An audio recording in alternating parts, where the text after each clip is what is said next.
Big Cartel versus Shopify. Hi guys, welcome back to another video, and in today's video we're going to be reviewing Big Cartel and Shopify. So let's get into it. Now this is not going to be a full in-depth review, this is just simply going to be a simple overview so that you can see the difference between them.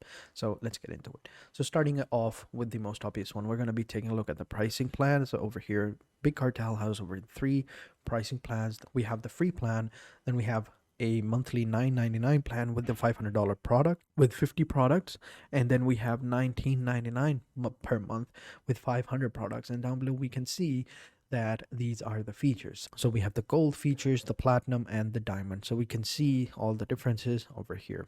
So price wise, I would say because of the free plan, Big Cartel has 1 point, and it does give you 5 products over here, and no credit card is needed. You get 1 image, free customized templates, sell online and in person, real stats, and all of that. Whereas in Shopify, you can see that it starts off with the basic plan, which is $19 per month. We have the Shopify $49 per month, and then we have the advanced, which is $299 per month. And over here down below are the features. Now, one thing that does Shopify has is they get view $1 for the first month.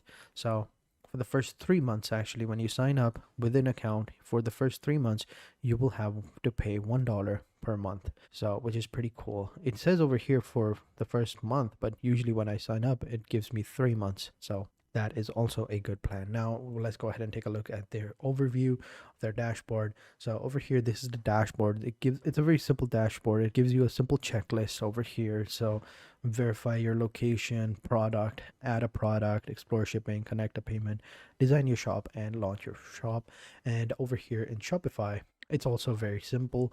Over here on the left hand side, you get all the options: orders, products, customers, and all of that. And then down below you get application store, where you can add different applications onto your store to make the experience that much better. And down below is the online store, where you can click over here to view your store and click on the online store to start editing it and selecting a theme to make your store stand out from the competition. So overall, they are both really good. To add the product is very simple. Just simply click on add product. Right, in Big Cartel, just simply click on add product, add the product name, description, category, and add the image, and you are good to go. Same with Shopify as well. Just simply click on product, add product, and then just fill out the form, and you are good to go. So they're both very similar, but in my opinion, it depends on your personal preference. But if you're starting an online e-commerce store, especially a dropshipping store, then Shopify is the go-to. But because of that free plan, Big Cartel is also a very favorable option. So thank you for watching, and let me know in the comment sections which one you would select. And having said that, thank you guys for watching, and until next time, take care and goodbye.